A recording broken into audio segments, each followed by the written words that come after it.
이 주일의 말씀, 예수님과 함께 살아가기.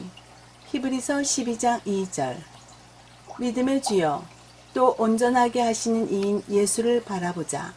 그는 그 앞에 있는 기쁨을 위하여 십자가를 참으사 부끄러움을 개의치 아니하시더니 하나님 보좌 우편에 앉으셨느니라. 미국의 그 유명한 라디오 성경 교사였고요.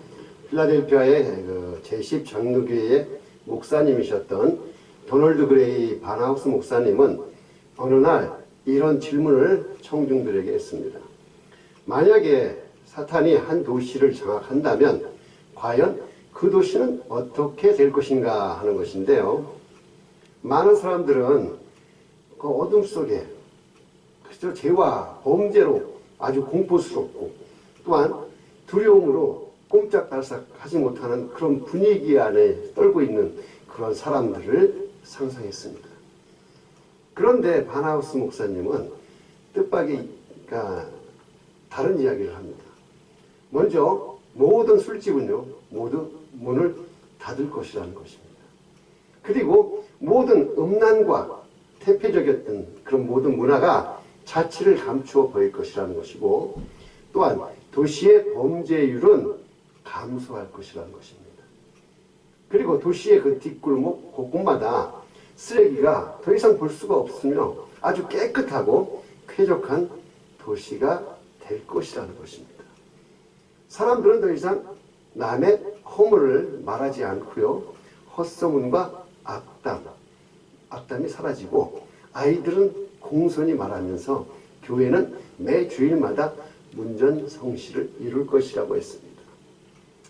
그런데 이 말을 들은 사람들은 어리둥절했습니다.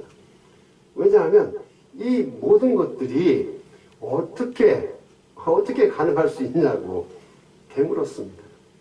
만약에 그런 도시가 된다면 아무리 사탄이 지배하는 세상이라도 뭐가 두렵겠느냐, 뭐가 나쁘겠냐 하는 것이라는 것이죠. 그런데 그때에 목사님은 이렇게 이야기를 합니다. 하지만 교회는 더 이상 그리스도가 선포되지 않을 것입니다. 왜 그럴까요?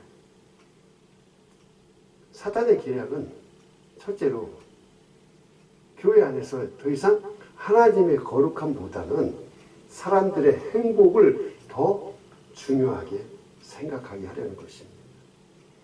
그리고 둘째로 인간이 죄인이라고 하는 그 생각은 사람들에게 불쾌감을 줬어요. 하지만 착하게 살고 열심히 봉사하면 복을 받고 행복할 수 있다는 생각으로 인해 우리에게 안정감을 준다는 것이죠. 그리고 셋째, 더 이상 예수라고 하는 구속자보다는 성공한 삶을 살았던 인생의 스승이 더 우리에게 필요하다라고 믿게 하려는 것이죠.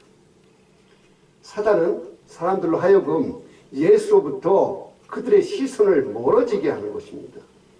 그것은 교회에서 하나님의 복음이 선포되지 못하게 하려는 사단의 계획입니다. 믿음의 주요 또 온전하게 하시는 이인 예수를 바라봅시다. 우리가 예수로부터 우리의 눈이 멀어지기 시작하면 말이에요, 평소에 생각 못했던 것들이 예수보다 더 중요하다고 막 생각하기 시작합니다. 돈, 명예, 건강. 그런데 원래 사람은 말이에요, 하나님과 함께 살도록 지으심을 받았습니다. 에덴 동산에서 하나님과 함께 살아가는 것, 그 속에서 하나님이 주신 온갖 만물을 누리면서 살아가는 것이 바로 하나님이 우리 인간을 창조하신 목적이고, 그 속에서 하나님은 우리들의 영광을 받기 원하셨던 그것이죠. 믿음 생활을 하는 것은 예수를 나의 구주로 삼아서 그를 바라보며 사는 것입니다.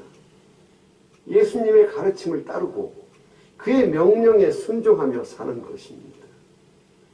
오늘 본문 말씀에 말이에요.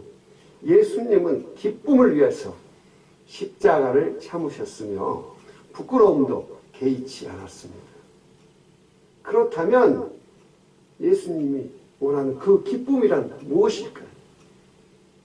그것은 바로 예수님이 십자가를 지심으로 인해서 하나님과 인간 사이에 허물었던 그 관계가 회복이 되고 화평이 이루어지며 구원의 길이 열리기 때문에 그것으로 인한 기쁨입니다. 또한 영원히 살아계셔서 하나님의 그 보좌 우편에서 하나님의 백성들을 중보하시는 것입니다. 믿음은 사람 바라보는 것이 아니라 예수님을 바라보는 것입니다. 어떠한 어려운 상황에서도 예수님을 바라보는 것입니다. 운동선수가 그 표적을 바라보고 끝까지 완주하는 것처럼 우리의 표적은 바로 예수님이고 우리의 삶을 마치는 그날까지 그 표적을 바라보며 나아가는 것입니다. 교회를 다닌다고 다 예수를 믿는 것은 아니죠. 아무리 성경을 배우고 수십 번, 수백 번을 읽었어도 예수님과의 친밀한 관계가 이루어지지 않았다면 그것은 예수님을 아는 것이 아닙니다. 예수님과의 그 인격적인 만남이 되어야만이 비로소 예수님을 안다고 할 수 있는 것이죠. 그때서야 예수님과 진정한 교제가 시작될 것입니다. 그때부터는요, 본격적으로 예수님의 간섭이 시작될 겁니다. 간섭. 그 간섭은 마치 잔소리 많은 그 시어머니가 또는 마누라가 막 이렇게 얘기하는 것처럼 귀찮을 수 있지요. 하지만 그 간섭 때문에 우리의 삶이 변화될 수 있습니다. 잘한 것은 잘했다고 칭찬하시고요. 잘 못한 것은 잘못했다고 책망하실 것입니다. 때론 그것으로 인해 가지고 부담스러울 수도 있지요. 또한 마치 막 이렇게 구속된 것처럼 느껴질 수도 있지만 그 구속이 바로 나를 살린다는 것입니다. 나는 죽고 예수로 산다는 것. 이것은 바로 예수님의 그 친밀한 간섭에 내가 고집부리지 않고 순종하며 사는 것입니다. 예수님 안에서의 죽음, 이것은 말이에요. 바로 은혜의 삶을 체험하게 합니다. 두려움이나 염려, 걱정, 근심, 미움, 원망, 욕심, 조바심들이 내 안에서 사라져요. 그리고 우리 마음에 평안과 감사, 기쁨과 사랑의 마음이 막 생겨납니다. 이것은 오직 그리스도 안에 있는 자만이 누릴 수 있는 축복입니다. 예수님 안에서 죽을 때에 능력의 주님께서 나의 삶을 주관할 수가 있습니다. 그런 주님의 능력이 이기적인 나의 생각, 상한 나의 감정, 왜곡된 나의 의지를 뛰어넘어서 그때 예수님의 사랑이 나에게서 생겨날 수 있고요. 마침내 주님의 사랑이 될 것이라는 것입니다. 예수님과 함께 살다 보면요. 언젠가는 나도 모르게 변화됐네 하고 변화된 자신의 모습을 발견하게 될 것입니다. 어떻습니까, 여러분? 이제 우리 모두 예수님과 함께 살아보시지 않으시겠습니까? 함께 기도하겠습니다. 설교 요약. 사탄의 계략 3가지. 1. 하나님의 거룩함보다 사람들의 행복이 더 중요하다고 생각하게 하는 것. 2. 인간의 죄성을 부정하게 하고 현재의 생활에 만족하게 하는 것. 3.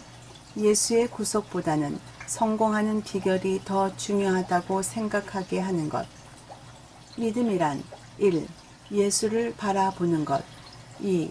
예수를 바라봄으로써 예수와 친밀한 관계로 들어가는 것. 3. 예수와 친밀한 관계 속에서 그의 간섭을 받는 것. 예수와 함께 살게 되면 1. 마음속의 두려움, 염려, 걱정, 미움, 원망, 욕심, 조바심이 사라진다. 2.